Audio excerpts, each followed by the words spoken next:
আসসালামু আলাইকুম। নিয়ে আসলাম আমি মোহাম্মদ হাবিবুর রহমান। আজকে আমরা যে অধ্যায়টা নিয়ে আলোচনা করব সেটা হচ্ছে বীজগাণিতিক অনুপাত ও সমানুপাত।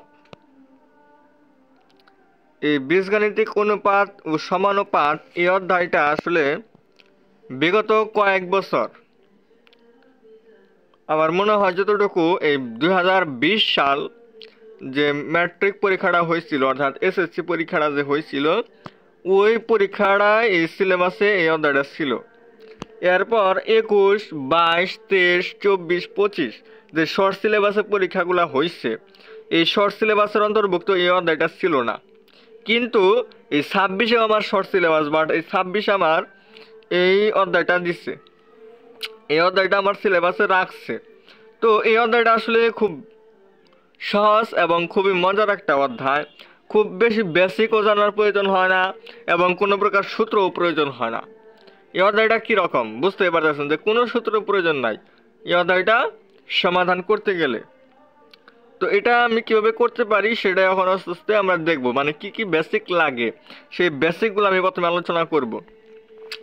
তাহলে এই বীজগাণিতিক অনুপাত ও সমানুপাত এগুলোর মানে কি? এনে কিন্তু দুইটা কথা আছে আমার এখানে। তো এই দুইটা জিনিস আমি সম্পর্কে বলবো।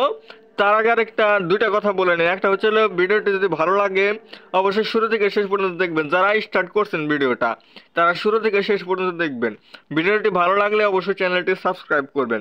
আর সেকেন্ড কথা হচ্ছে, ডেসক্রিপশন বক্সে আমার একটা গ্রুপের লিঙ্ক দেওয়া থাকবে। ছেলেদের জন্য একটা গ্রুপ, মেয়েদের জন্য আরেকটা গ্রুপ। যারা ছেলে তারা ছেলেদের গ্রুপে অ্যাড হবেন, যারা মেয়ে তারা মেয়েদের গ্রুপে অ্যাড হবেন। অর্থাৎ রিকোয়েস্ট দিবেন, আমি পরবর্তীতে অ্যাকসেপ্ট করে নিব। গ্রুপগুলোতে যা যা থাকছে, গ্রুপগুলোতে আপনি প্রত্যেকদিন প্রতিনিয়ত গুরুত্বপূর্ণ ক্লাসের লিঙ্ক পাইতেছেন, বিভিন্ন সাজেশন পাইতেছেন, বিভিন্ন রেগুলার পরীক্ষা দিয়ে নিজেকে অনেক যাচাই করতে পারতেছেন।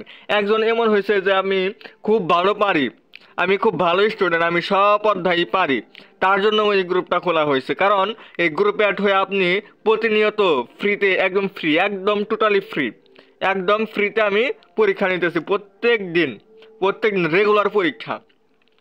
আপনি সায়েন্স হন, কমার্স হন, আর্টস হন, যে বিভাগেই হন না কেন, আপনি পরীক্ষা দিয়ে একদম বাংলা, ইংরেজি, আইসিটি, ধর্ম, নৈতিক শিক্ষা যেগুলো আছে, তারপরে হচ্ছে কৃষি শিক্ষা, সায়েন্সের ক্ষেত্রে আপনার পদার্থ, রসায়ন, জীববিজ্ঞান, উচ্চতর গণিত, কমার্সের ক্ষেত্রে হিসাব বিজ্ঞান, ফিনান্স, ব্যবসায় উদ্যোগ, আর্টসের ক্ষেত্রে আপনার ভূগোল, পরিণীতি, অর্থনীতি, এরকম যা বই আছে, ইতিহাস, সব বইয়ের আপনি পরীক্ষা দিতে পারবেন এই একটা গ্রুপের মাধ্যমে। সব পরীক্ষার লিঙ্ক এই গ্রুপে দেওয়া হবে।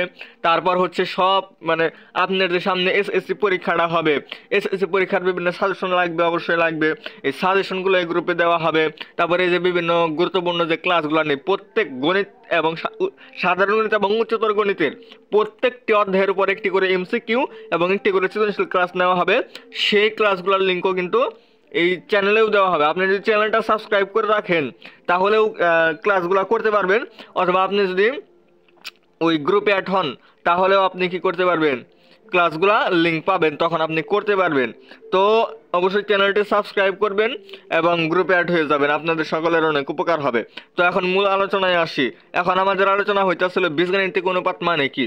আমি যে অধ্যায়টা পড়বো, এই অনুপাত মানে নামটা মানে কি, বীজগাণিতিক অনুপাত। বীজগণিতে কি নিয়ে আলোচনা করা হয়? বিভিন্ন চলক নিয়ে আলোচনা করা হয়, অর্থাৎ যার মান আমাদের পরিবর্তন হয়।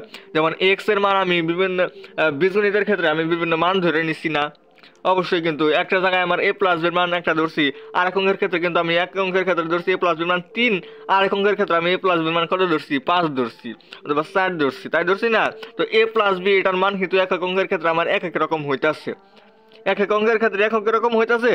সো এই যে জিনিসটার মানটা আমার পরিবর্তন হইতাছে, এক অঙ্কের ক্ষেত্রে 4, এক অঙ্কের ক্ষেত্রে 5, এক অঙ্কের ক্ষেত্রে 1, এরকম হইতাছে।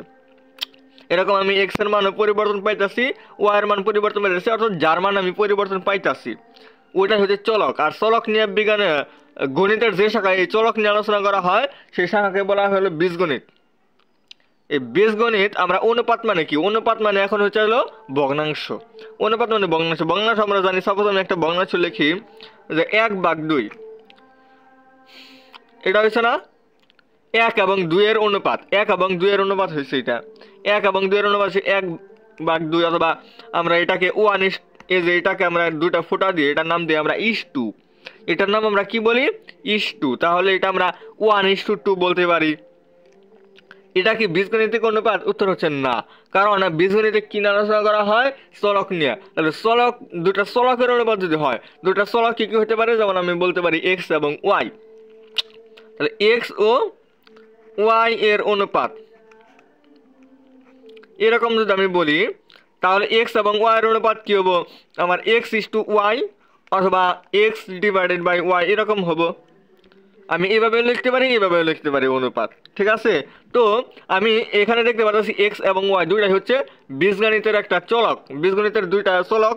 এই দুইটা চলকের যে আমি অনুপাত নির্ণয় করছি, তাহলে বীজগণিতের অনুপাত অর্থাৎ বীজগাণিতিক অনুপাত হয়েছে এখানে। তাহলে বীজগাণিতিক অনুপাত মানে কি সেটা আমি খুব সহজে বুঝিয়ে দিলাম। তাহলে অনুপাত সমানুপাত, এই সমানুপাত জিনিসটা কি সেটা এখন বলি। সমানুপাত মানে সমান অনুপাত, এবার বাংলা লেখা যায় না। আমরা বাংলায় কি সন্ধি বিচ্ছেদ শিখি নাই? সন্ধি বিচ্ছেদ আমার একটা শব্দকে ভাঙাইয়া দুইটা শব্দে আমরা কি রূপান্তর করা শিখি নাই? তো আমরা যদি সমানুপাত এই শব্দটাকে যদি আমি ভাঙি, এটা সন্ধি বিচ্ছেদ করি আমরা সমানুপাত, তাহলে আমাদের বোঝা হয়ে যাবে যে আসলে সমানুপাত মানে কি হচ্ছে সমান যোগ অনুপাত। অর্থাৎ আমি এখানে দুইটা অনুপাত নেব, সাপোজ এক্স এবং ওয়াই এর অনুপাত এবং ওয়াই এবং জেড এর অনুপাত, এক্স এবং ওয়াই এর অনুপাত এবং ওয়াই এবং জেড এর অনুপাত। এই দুইটা অনুপাত যদি সমান হয় তাহলে এরা হচ্ছে পরস্পর সমানুপাত। তাহলে এগুলা কি, এটা বীজগাণিতিক সমানুপাত। কারণ বীজগণিতে আমরা চলক নিয়ে আলোচনা করছি, এই চলকগুলার অনুপাত যেহেতু সমান হয়েছে এই কারণে বীজগাণিতিক সমানুপাত। তাহলে আমাদের ফাইনালি কি দাঁড়াইলো বীজগাণিতিক অনুপাত এবং বীজগাণিতিক সমানুপাত। তাহলে এগুলা বুঝছি। এখন আমার এই অধ্যায়ে সাধারণত এই বীজগাণিতিক যে অনুপাত এবং সমানুপাত আছে এগুলা নিয়ে আমার আলোচনা করা হবে। এই অধ্যায়ে এই সমস্ত এই অনুপাতগুলো নিয়ে আমার আলোচনা করা হবে। অনুপাতের বিভিন্ন ধর্ম আছে, আমরা একে একে বিভিন্ন ধর্ম জানবো। ধর্মের মধ্যে যে জিনিসগুলো আছে আমরা সব জানবো এখন আস্তে আস্তে। তো আমরা অনুপাত কি জিনিস এবং সমানুপাত কি জিনিস সেই দুইটা জিনিস আমরা শিখলাম। এরপরে হচ্ছে তাহলে আমার কি জিনিসগুলো, প্রথমে গেছিল অনুপাত, তারপর আছে সমানুপাত। 3 নাম্বার আমরা যে জিনিসটা জানবো সেটা হচ্ছে ক্রমিক সমানুপাতি। ক্রমিক সমানুপাতি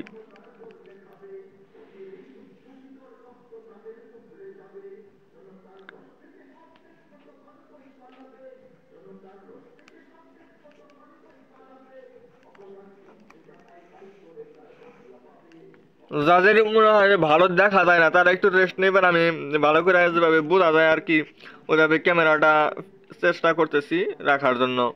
আপনারা দেখবেন যে ক্রমিক সমানুপাতি মানে কি আমি স্পষ্টভাবে বুঝিয়ে দিই। যেমন এই যে এখানে এটা আমার ক্রমিক সমানুপাতি, অর্থাৎ দুইটা অনুপাত আমি এখানে লিখছি। এই দুটার অনুপাত এবং এই দুটার অনুপাত কি সমান হয়েছে না? এবং এই দুটা যদি সমান হয়, এই দুটা কি হয়েছে সমান হয়েছে। এটার ক্ষেত্রে আমার একটু পার্থক্য আছে। আমি সাপোজ এক্স এবং ওয়াই এর অনুপাত দিছি এবং ডব্লিউ আর জেড এর অনুপাতও কিন্তু আমি দিতে পারি, এটাও দিতে পারি। এদের অনুপাত মানে 4টা ভিন্ন ভিন্ন সংখ্যা দিলাম, এদের অনুপাত সমান হইল, তাহলে এটা মানে অনুপাত সমান হইলেই সমানুপাত শেষ। আর এখানে আমার সমানই হইতে হবে, কারণ আমরা ক্রমিক সমানুপাতি 3টা জিনিস হইতে পারে। আমরা যদি আর আর গুণ করি, আর গুণ করা যায়, তাহলে ওয়াই দিয়ে ওয়াই রে গুণ হবো ওয়াই স্কোয়ার, এটা হবে এক্স জেড এর সমান। অর্থাৎ আমার 3টা সংখ্যা যদি 1, 2 এবং 4 হয়, তাহলে এই 3টা সংখ্যা 1, 2 এবং 4, 1, 2 এবং 4 এগুলা হচ্ছে সমানুপাতি। কারণ প্রথম দুইটার অনুপাত এবং দ্বিতীয় দুইটার অনুপাত কি হয়েছে সমান হয়েছে না, এই জিনিসটাই। কারণ এটার ডিভাইড নিচে কিন্তু আমার দুইটা ভাগ যায়, তো এটা কাটাকাটি করলে কিন্তু আমার 1/2 আসবে। এটা কাটাকাটি করলে আমার 1/2 আসবে না? হ্যাঁ, 1/2 আসবে। তো মান একদম পুরোপুরি সেম হয়েছে। আমাদের সাধারণত দেওয়া থাকে এ বি সি ক্রমিক সমানুপাতিক, তার মানে আমার এটা এই দুইটা অবশ্য সমান। এই সিরিয়ালে যে দুইটা জিনিস থাকবে এই দুইটা কি হবে আমার সমান হবে। তাহলে এটা হলো ক্রমিক সমানুপাতি। ক্রমিক সমানুপাতি এই জিনিসটা এরকম হবে। তো এই জিনিসটা আমি দেখাইলাম। ক্রমিক সমানুপাতি বলতে বোঝায় তিনটা সংখ্যা যদি আমার এ বি সি হয়, এ বি সি তিনটা জিনিস আছে, আমার তিনটা সংখ্যা আছে বা এক্স ওয়াই জেড, তাহলে প্রথম দুইটার অনুপাত এবং দ্বিতীয় দুইটার অনুপাত সমান হবে। প্রথম দুইটার অনুপাত এবং দ্বিতীয় দুইটার অনুপাত সমান, অথবা আমার মাঝখানে যেটা আছে ওইটার বর্গ ওই মাঝখানেরটা বাদ দেওয়া যে দুইটা আছে ওই দুইটার গুণফলের সমান। তাহলে কি হইলো? মাঝখানেরটার বর্গ অপর দুইটার গুণফলের সমান। যদি এরকম হয় তাহলে বুঝতে হবে এটা হচ্ছে ক্রমিক সমানুপাতি। অবশ্যই তিনটা জিনিস দেওয়া থাকবে, এবিসি অথবা MNO অথবা PQR অথবা XYZ, এরকম যে কোনো তিনটা জিনিস আমার দেওয়া থাকবে। বলবে এই তিনটা ক্রমিক সমানুপাতি হইলে এই জিনিসটা প্রমাণ করো, এই জিনিসটা কি করো প্রমাণ করো। অথবা ক্রমিক সমানুপাতি লেখা থাকবে না, আমার শুধু এই যে এরকম একটা অনুপাত দেওয়া থাকবে, অথবা যে এরকম দেওয়া থাকবে যে এত ইকুয়াল এত হলে এই জিনিসটা প্রমাণ করো, অথবা এত ইকুয়াল এত হলে এই জিনিসটা প্রমাণ করো। আর এই অধ্যায়ের যে আমার ম্যাথগুলা এই অঙ্কের ক্ষেত্রে আমার সব সময় আমার দুইটা অনুপাত দেওয়া থাকবে, শুধু এই অনুপাত দিয়ে আমার যত ক্যালকুলেশন আছে আমার এটা করতে হবে।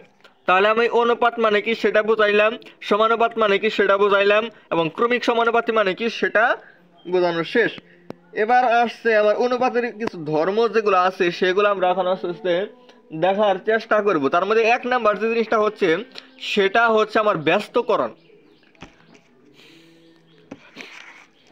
ব্যস্তকরণ জিনিসটা কি সেটা আমি এখন বলি।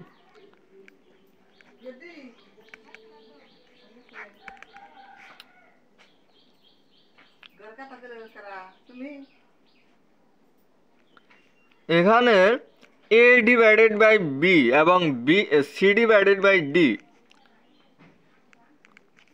এরকম যদি থাকে, দুইটা অনুপাত দেওয়া আছে, এই দুইটা অনুপাত আমার সমান। এখন আমি চাইলে দুইটাকে আমি যদি উল্টায়া দিই, যেমন এটাকে আমি এই পাশে লিখতে পারি B ডিভাইডেড বাই A, তাহলে এই পাশে যে কাজটা করলাম আমি এই পাশে সেম কাজটাই করব। এটার D দিব উপরে, C দিব নিচে। তাহলে আমি যে উল্টাইলাম না, এটাকে আমি কি করছি, নিচে যেটা ছিল ওটাকে উপরে দিছি আর উপরে যেটা ছিল ওটাকে নিচে দিছি না। এই পাশে যেটা নিচে ছিল ওটাকে উপরে দিছি আর এই পাশে উপরে যেটা ছিল সেটা নিচে দিছি। এই যে একটা পরিবর্তন আমি করলাম, এই পরিবর্তনটাকে আমরা বলি হচ্ছে ব্যস্তকরণ।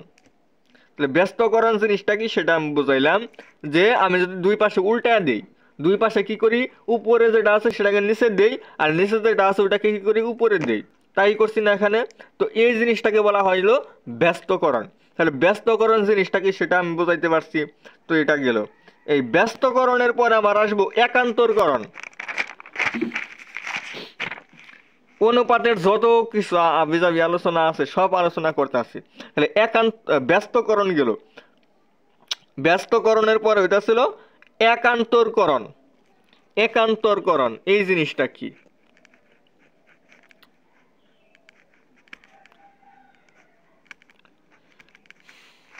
একান্তরকরণ বলতে বোঝায় হচ্ছে, আসলে আমি যে বেসিকগুলো আলোচনা করতেছি এগুলো প্রত্যেকটা যদি আমার জানা থাকে, আমি যদি খুব সুন্দরভাবে সবগুলা বুঝতে পারি, তাহলে কিন্তু আমার এই অধ্যায়ের কোনো সূত্র লাগতেছে না। সূত্র ছাড়াই আমি এই জিনিসগুলো অতি সহজে প্রমাণ করতে পারবো। তাছাড়া আজকে যেহেতু এই সমানুপাতের প্রথম ক্লাস, এক ক্লাসে তো আসলে সব সম্ভব হবো না।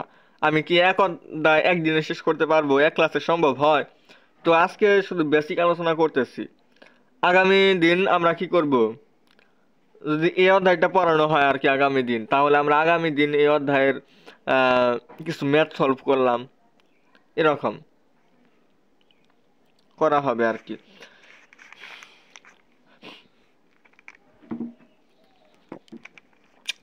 A ডিভাইডেড বাই B এবং C ডিভাইডেড বাই D এটা একান্তরকরণ করব। একান্তরকরণ বলতে কি বোঝায়? এই যে এর জায়গায় এ ঠিকই থাকবে, আর এ পাশে ডির জায়গায় ডি ঠিকই থাকবে। আর বাকি যে দুটো আছে না, বি এবং সি, বির জায়গায় আসবে সি আর সির জায়গায় আসবে বি। মানে এই দুইটার আমি কি করছি, রূপান্তর করছি। কোনাকুনি যদি আমি রূপান্তর করি, অথবা এটা আমি এই দুটা সেম রাইখে আমি এই দুটাকেও পরিবর্তন করতে পারি, তাহলে এটা হবে আমার একান্তরকরণ। ব্যস্তকরণ কি, খালি উল্টায় দেওয়া। আর একান্তরকরণ কি, যে কোনো দুইটা ঠিক থাকবো কোনাইসা, আর বাকি যে কোনাইসা দুইটা, এই দুটা আমরা পরিবর্তন করব, স্থান বিনিময় করব। সির জায়গায় বি, বির জায়গায় সি, এরকম পরিবর্তন করছি। এটা হচ্ছে আমার একান্তরকরণ। তাহলে একান্তরকরণ জিনিসটা গেল। এরপর হচ্ছে যোজন। যোজন জিনিসটা কি, আমরা ভগ্নাংশের যোগ বিয়োগ সবাই পারি। এ ডিভাইডেড বাই বি আর সি ডিভাইডেড বাই ডি যদি থাকে, যোজন মানে হচ্ছে উভয় পাশে এক যোগ করা। যোজন মানে কি বোঝায়, উভয় পাশে এক যোগ করা। তাহলে উভয় পাশে এক যোগ করলে কি হয়, A plus B divided by B, আর হয় C plus D divided by D, এরকম হয় না। উভয় পাশে যদি আমি এক যোগ করি, তাহলে আমরা ভগ্নাংশের যোগ যদি পারি আর কি, যে এটা যে আমি সরাসরি গুণ যোগ করব, মানে এইটা এই যোগ দিলাম, পরে এই দুটা গুণ করে আমি উপরে লিখবো, এটা যে নিচে ছিল আমি ওইটা নিচে লিখলাম। এই পাশেও সেম কাজটাই করছি। তাহলে এটা হচ্ছে আমার যোজন। আর যদি আমি ভগ্নাংশের যোগ না পারি, তাহলে আমার জন্য সহজ হচ্ছে যোজন মানে হচ্ছে উপরেরটা যোগ নিচেরটা, উপরেরটা যোগ নিচেরটা, হ্যাঁ, ডিভাইডেড বাই নিচেরটা। আবার এই পাশেও সেম কাজ, উপরেরটা যোগ নিচেরটা, নিচে হচ্ছে নিচেরটা। আর একটা হচ্ছিল বিয়োজন। এগুলো আসলে এ ডিভাইডেড বাই বি এবং সি ডিভাইডেড বাই ডি, এটা যদি আমি মানে উভয় পাশে সেম কাজটা যদি করি, যেমন এখানেও আমি এক বিয়োগ করলাম, এই পাশেও এক বিয়োগ করলাম। এক যদি বিয়োগ করি, এক কি করি, বিয়োগ করি। এক বিয়োগ করা মানে হচ্ছে বিয়োজন করা, আর এক যোগ করা মানে হচ্ছে যোজন করা। তাহলে এটা করলে কি হবো, A minus B divided by B C plus C minus D by D, এই যে এটা। তাহলে উপরেরটা বিয়োগ নিচেরটা দিছি, উপরে উপরে কি করছি, আগে যে ভগ্নাংশটা ছিল ওইটাই আমি উপরেরটা বিয়োগ নিচেরটা দিছি, আর নিচে হচ্ছে নিচেরটা যেটা ছিল ওইটাই দিছি। আর উপরে হচ্ছে উপরেরটা বিয়োগ, যে পাশে যে কাজটা করছি এই পাশে সেম কাজটাই করছি। তো এটা হচ্ছে আমার বিয়োজন। তাহলে যোজন গেল, বিয়োজন গেল। এবার দুইটার সমষ্টি অর্থাৎ যোজন বিয়োজন অথবা বিয়োজন যোজন।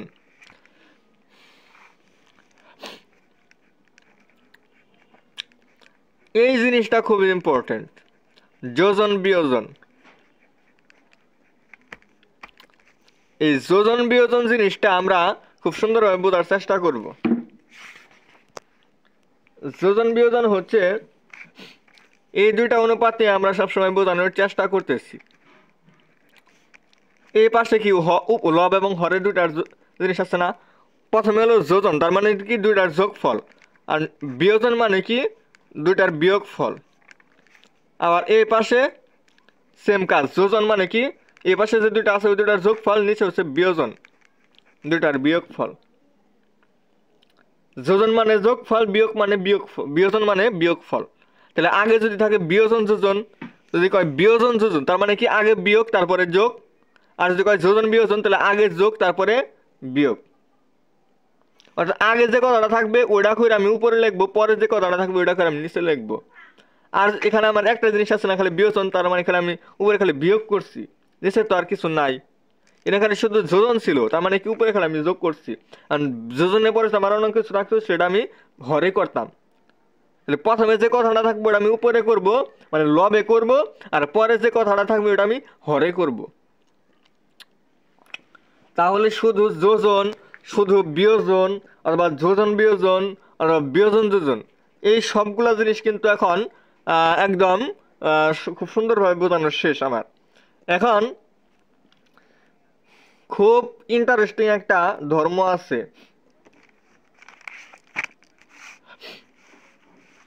যেমন দেখেন আমি একদম প্রমাণ সহ দেখাই দিই। আমার একটা অনুপাত যদি এরকম হয় 1 ডিভাইডেড বাই 2, এটার মান আর 2 ডিভাইডেড বাই 4, 4 ডিভাইডেড বাই 8, 8/16, এদের প্রত্যেকটার মান কিন্তু আমার সমান,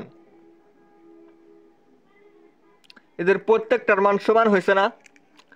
এবং আমি যদি এইখানে যে কয়টা লব আছে এই লবগুলো যদি আমি যোগ করি আর নিচে যদি আমি হরগুলা যোগ করি, তাহলে এটার মানও আমার সেম এগুলোর মানে আসবে, মানে 1/2 আসবে। যেমন এই দুটা যোগ করলে হয় 15, আর যোগ করলে হয় 30। 15-30-এর মধ্যে 2 বার যায়।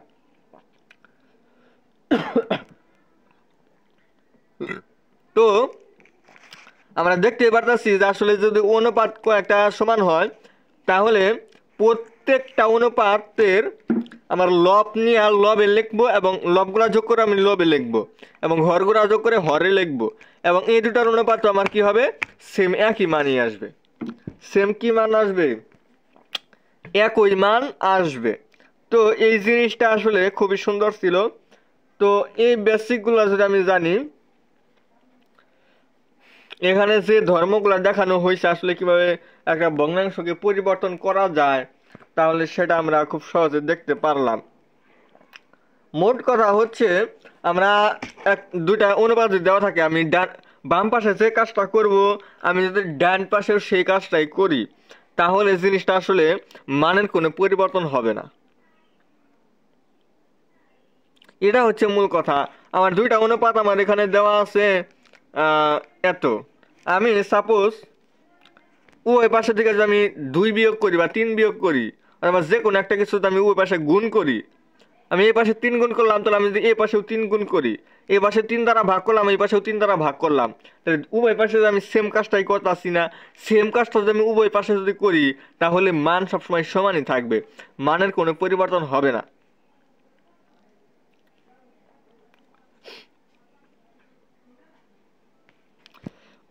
তো এই ছিল আমার বেসিক। এখন আমরা একটা ম্যাচ এখানে দেখব। বিগত বছরগুলোতে বিশেষ করে এখন তো ছিল না, আমি ক্লাসের শুরুতেও বলছি যে এই অধ্যায়টা 20 সালের পরে মানে 21, 22, 23, 24, 25 এই 5 বছর যে বোর্ড পরীক্ষাটা হয়েছে এই পরীক্ষায় এই অধ্যায়টা ছিল না, কিন্তু এই বছর দিচ্ছে, 26-এ দিচ্ছে। তো 26-এ আসলে বিগত মানে ওই 2011 সাল থেকে 20 সাল পর্যন্ত এরকম সময়ে যে প্রশ্নগুলো এরকম আসছে যেগুলা মানে টাইপ ওইগুলোর মধ্যে থেকে আমি দিতেছি। আর মানে যে এই ম্যাথটা এই সমস্ত এই টপিকের এই ম্যাথটা আমরা ক্লাস 3-4-এও করছি। আমরা জানি যে এই পিতা পুত্রের ম্যাথটা আমাদের প্রত্যেক বছরই মানে ক্লাস 3 থেকে শুরু করে অথবা 2 থেকে শুরু করে আমাদের যত বড় ক্লাসেই উঠি না কেন আমাদের পিতা পুত্রের একটা ম্যাথ থাকেই, গণিত বই থাকে না, এটা আমরা অনেকেই জানি যে পিতা পুত্রের ম্যাথ অথবা মাতা কন্যার ম্যাথ এগুলো আমার প্রত্যেক বছরই থাকে, প্রত্যেক ক্লাসেই থাকে এই ম্যাথগুলা। এবং আমাদের মনে হয় ইন্টারমিডিয়েটেও আছে এবং নবম দশম শ্রেণীতেও আছে। তাহলে বুঝতেই পারতেছেন যে পিতা পুত্রের ম্যাথ আমাদের একটা থাকেই। তো পিতা পুত্রের একটা ম্যাথ আমার এই 11 অধ্যায়ে আছে যেটা আমি এখন করব। এখন এনে বলে দেওয়া নাই যে পিতার বয়স কত এবং পুত্রের বয়স কত, আমার এই জিনিসটা বের করতে হবে যে পিতার বয়স কত এবং পুত্রের বয়স কত। দেওয়া আছে কি পিতা এবং পুত্রের যে বর্তমান যে বয়স এই বর্তমান বয়সের অনুপাত দেওয়া আছে। বর্তমান বয়সের অনুপাত হচ্ছে 7:2, 7:2।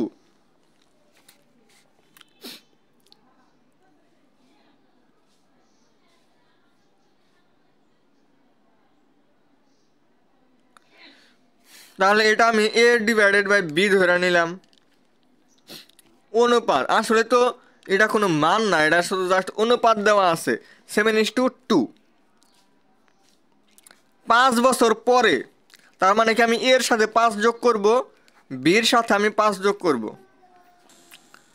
5 বছর যদি আমি অ্যাড করি তখন তাদের বয়সের অনুপাত হবে 8:3। তাহলে এখন বর্তমানে তাদের বয়সের অনুপাত হচ্ছে 7:2। 5 বছর পরে তাদের বয়সের অনুপাত কত হবে? 8:3। বলছে তাদের বর্তমান বয়সটা কত, এটা আমার বের করতে হবে। এটা বের করার জন্য আমি যদি রাখি 7b/2 হয়, এরপর এটাকে আমি 1 নাম্বার সমীকরণ দিতে পারি, এটাকে আমি 2 নাম্বার সমীকরণ দিতে পারি। সমীকরণ 1-এ a = 7b/2 বসাই। তাহলে এর জায়গায় আমি 7b/2 + 5/b+5, এটা হচ্ছে 8/3। তাহলে আমার কি একটা চলক সম্বলিত একটা সমীকরণ আসছে। এই জটিল সমীকরণটা আমি সমাধান করতে করতে আমার বির একটা মান বের হয়ে আসবে।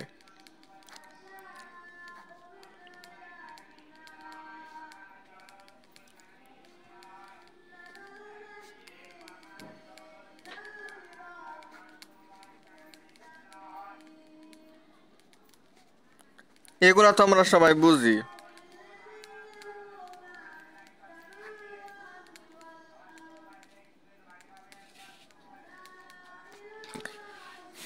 তাহলে কি করলাম, এখানে উপরে যে দুটা ভগ্নাংশ এটার সাথে এটা যোগ আকারে ছিল, যোগ করলাম, পরে এইটা লিখলাম, এই ভাগের জায়গায় আমি গুণন দিছি। তাহলে এটা নিচে মনে মনে 1 আছে, ওটা গেছে উপরে, এটা আসছে নিচে। পরে এই দুটা ভগ্নাংশ দুটা গুণ করছে, আর এই পাশে যা ছিল ওইগুলা ওই পাশে তো পরিবর্তন করা হয় নাই। এখন আমরা এইভাবে আড়াআড়ি গুণ করতে পারি, এটা তো আমি দেখাইছি। তাহলে কত হয়? 21b + 30, আর এই পাশে হয় 16 × b+5। তার মানে হচ্ছে 21b + 30, এটা হচ্ছে 16b + 80। তাহলে 21b + 30, আমি যদি 21b যদি রাখি, 21b আমি লিখলাম, এবং এই পাশে যে 16b ছিল, এই পাশে আসলে কি মাইনাসের 16b হবো না, সেটা লিখবো। তাহলে হবো মাইনাসের 16b, এটা হবে এই যে এখানে ছিল 80, এই পাশ থেকে +30, ওই পাশে যায় -30। তাহলে 80 থেকে 30 বাদ যাব, 80 থেকে 30 বাদ। তাহলে 21টা বি থেকে যদি 16টা বি যদি জায়গায় 5টা বি থাকে, এটা হয় হলো 50। তাহলে বির মান আসে হলো 50। এই যে এই পাশে গুণাকার আছে, এই পাশে ভাগ হবে। 50/5 মানে হচ্ছে 10। এই বির মান 10। আমি এর মান কত পাইছিলাম? 7b/2, 7b/2 লিখছিলাম। তো 7, এই যে বির মান আমি 10/2 দিতে পারি। এটাতে এটাকে কাটলে 2 10-এর মধ্যে যায় 5 বার, 5 দেওয়ার সাথে গুণনাকারে আছে, 5 7 হয় 35।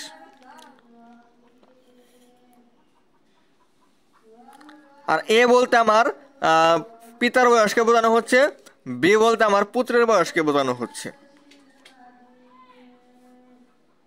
কারণ এদের অনুপাতই কিন্তু আমি এ এবং বির অনুপাতই কিন্তু 7:2, মানে এদের বয়সের অনুপাত। এদের বয়সের অনুপাত দেওয়া ছিল না, বর্তমান বয়সের অনুপাত, তো এদের বয়সের অনুপাতই লিখছে। তাহলে এদের বয়স কোনটা এ এবং বি। তাহলে যেটা বড় হবে ওইটা পিতার বয়স, কারণ একটা পিতা এবং পুত্রের মধ্যে বড় কারা হয়? অবশ্য পিতা হয়। পিতার বয়সটা কি বড় হবে? তাহলে এ এবং বির মধ্যে আমরা দেখতে পারতেছি এর মানটা বড় হয়েছে। তার মানে কি, এর মানটা যেহেতু বড় হয়েছে, তার মানে এ হচ্ছে পিতার বয়স, বি হচ্ছে পুত্রের বয়স। তাহলে আমার পিতার বয়স কত হয়েছে? 35 বছর, এবং পুত্রের বয়স হচ্ছে 10 বছর।